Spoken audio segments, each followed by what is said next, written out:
17세기 대서양을 가로지르는 짙은 안개 속에서 한 척의 배가 조용히 미끄러지듯 떠 있다. 북풍이 돛을 휘날리고 돛대 위 해골 깃발이 푸른 하늘을 뚫고 흔들린다. 바로 그 순간 우리는 자유라는 이름으로 바다를 유영하던, 그러나 진정한 지옥 속에서 살아야 했던 이들의 세계로 들어간다. 그들은 자신을 해적이라 불렀지만 그 자유의 대가는 피와 공포였다. 많은 이들이 영화 속 해적을 떠올릴 때 유쾌하고 대범한 모험가의 이미지를 그린다. 하지만 현실은 한없이 냉혹했다. 해적선에는 왕도 없고 신도 없었다. 오직 하나의 규칙이 존재했을 뿐이다. 해적 규율, 파이러트 코드. 이 규율은 단순한 규칙을 넘어 생존의 법이자 죽음의 선고장이었다. 그리고 아이러니컬하게도 그것은 민주주의의 가장 원시적인 형태였다. 해적선에서는 선장도 투표로 선출됐다. 모두가 똑같은 몫을 갖고 전리품은 공평하게 나누었다. 그러나 그 공평함을 어기거나 동료를 배신하거나 규율을 무시하면 그 대가는 상상을 초월했다. 한 예로 식량을 훔친 자는 혀가 뽑혔다. 자신을 구한 동료의 동전을 몰래 챙긴 자는 선상에서 손목이 잘리고 바다에 던져졌다. 그리고 선장의 명령을 거부하거나 선원들 사이에 분열을 일으킨 자는 마르운, 머룬인이라는 가장 악명 높은 형벌을 받게 된다. 마르운. 그것은 단지 죽음을 의미하지 않았다. 그것은 고독, 배신, 절망의 극치였다.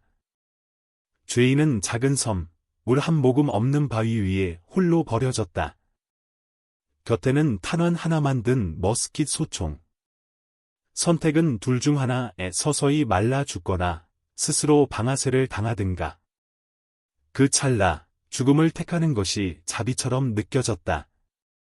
이 모든 형벌은 무질서를 막기 위함이었지만 또 하나의 진실은 해적들 역시 인간이었다. 두려움, 욕망, 질투, 의심. 그 감정의 파도가 높아질수록 규율은 더욱 잔인해졌고 형벌은 더욱 기괴해졌다. 17세기 해적선 위에는 뱃사람만 있었던 것이 아니다. 그 배는 고요한 밤, 무수한 망령의 울음으로 채워졌다. 그들은 죄를 짓고 벌을 받았고 누구 하나 울지 않았다. 대신 깃발이 바람을 찢을 때마다 그 붉은 선율은 과거에 버려진 자들의 복수처럼 울려 퍼졌다. 이제 우리는 그 해적 규율의 심연으로 더 깊이 들어가 보려 한다. 그곳엔 명확한 선도 없고 구원의 손길도 없다. 오직 선택과 대가만이 존재했다. 바다는 아무것도 묻지 않는다. 누가 죄인인지, 누가 희생자인지. 그러나 해적선 위에서는 달랐다.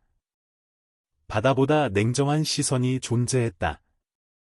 선원들은 서로를 지켜보았고, 경계했고, 언제든 배신할 수 있는 동료를 판단했다. 해적 규율은 단순한 규칙이 아닌 살아남기 위한 심리전이었다.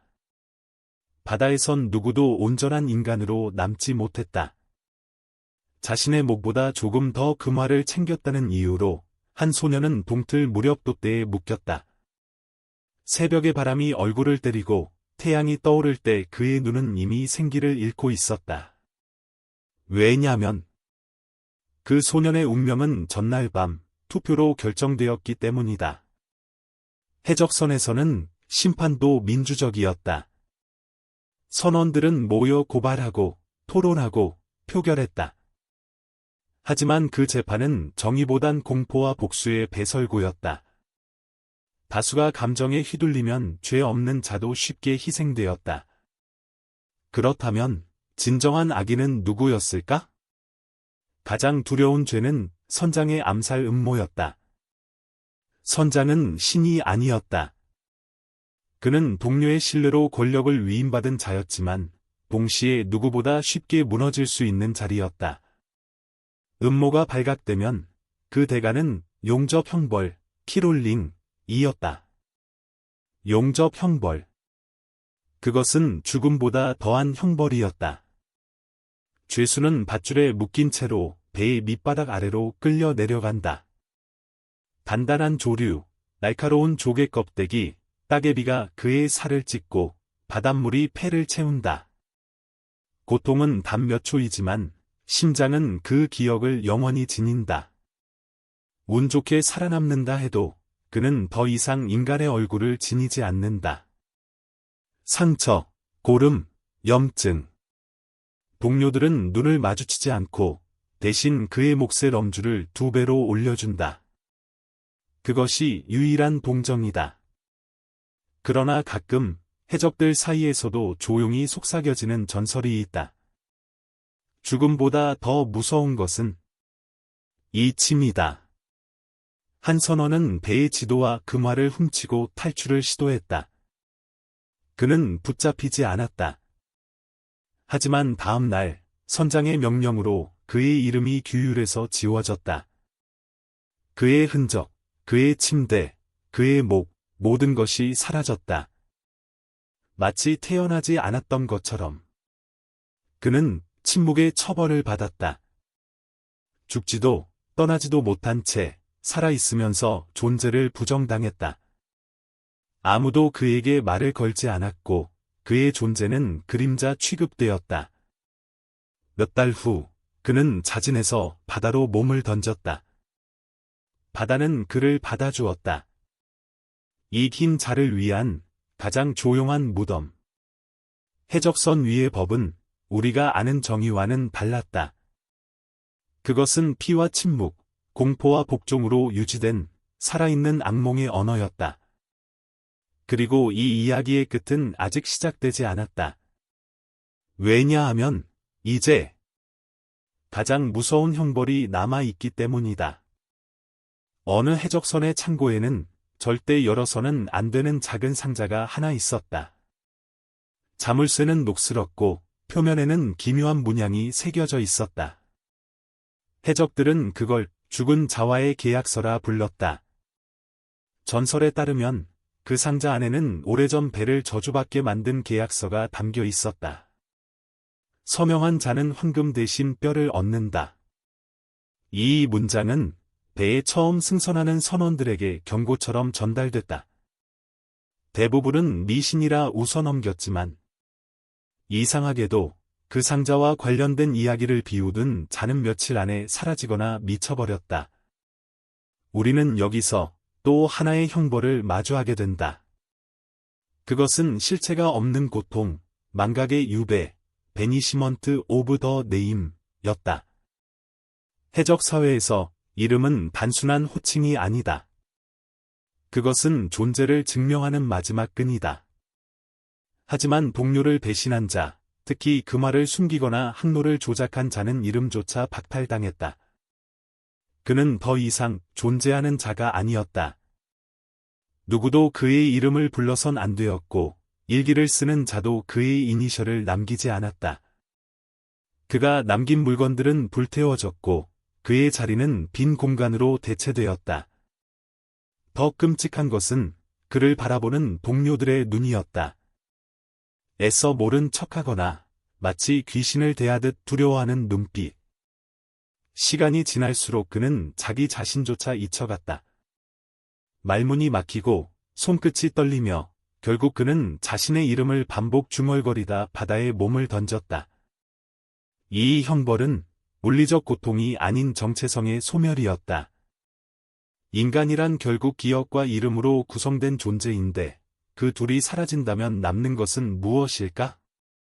그리고 또 다른 형벌이 있었다.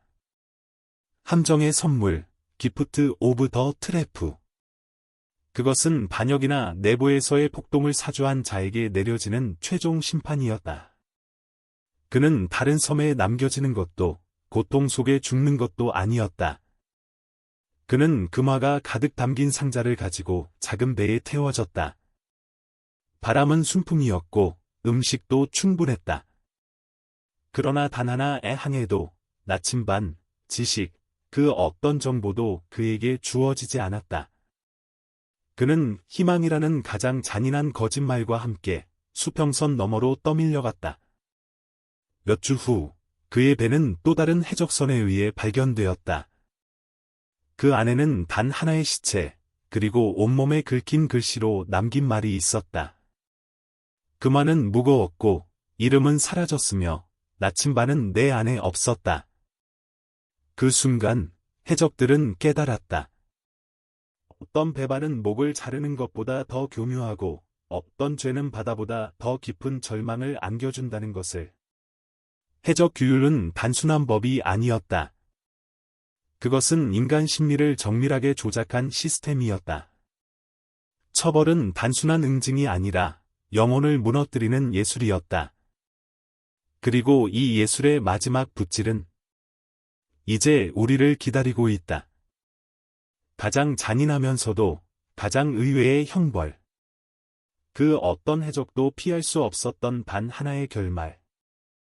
그 누구도 바다 위에서 영원히 자유로울 수는 없었다. 심지어 해적들조차도. 17세기 전설처럼 떠돌던 한 인물이 있었다. 블라인드 잭이라 불린 그는 양쪽 눈을 실명한 채 항해의 신으로 추앙받던 선장이었다. 단 한 번도 침몰한 적이 없었고 늘 풍랑을 피해 다녔으며 어디로 가든 그 말을 실어 돌아왔다. 그러나 잭에겐 알려지지 않은 과거가 있었다. 그는 원래 왕립 해군의 항해사였으며 자신의 상관을 살해하고 배를 탈취한 반역자였다. 그날 이후 그의 눈은 칼에 찔려 멀었고 그는 다시는 육지를 밟지 않았다. 그의 범죄는 명백했다. 반역, 살인, 무단 탈영. 해군은 그의 목에 엄청난 현상금을 걸었고 잭은 오랜 세월 바다를 떠돌며 잡히지 않았다. 그러나 모든 전설에는 끝이 있다. 1742년 버려진 난파선 하나가 서인도 제도의 해안에 떠밀려왔다. 선체는 부식되어 있었고 돛대는 이미 부러진 지 오래였다. 그런데 이상한 점이 있었다. 배 안에는 선원들의 시체가 모두 정렬된 자세로 앉아 있었고 그들의 두 눈은 모두 천을 감고 있었다. 마치 보지 않겠다는 맹세라도 한 듯이. 선실 안쪽, 가장 깊은 방, 거기에는 잭의 시체가 있었다. 그러나 그의 손에는 펜이, 책상에는 오래된 항해일지가 남겨져 있었다. 마지막 페이지엔 이렇게 적혀 있었다. 자유란 선택이 아니라 저주였다. 나는 눈을 버렸지만 죄에서 도망칠 수 없었다. 우리가 찾던 바다는 낙원이 아닌 심판이었다. 그 일기를 본 해군은 한참을 말없이 바라보다가 배에 불을 질렀다. 그리고 어떤 기록에도 잭이라는 이름은 남기지 않았다. 그저 바다에서 사라진 또 하나의 배, 그리고 정체불명의 유령선으로만 남게 되었다. 해적의 시대는 그렇게 저물어갔다.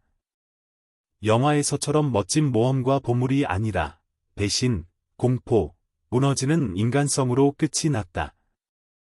자유라는 이름 아래 벌어진 무수한 범죄들, 그리고 그에 따르는 처벌은 인간의 상상 그 이상이었다.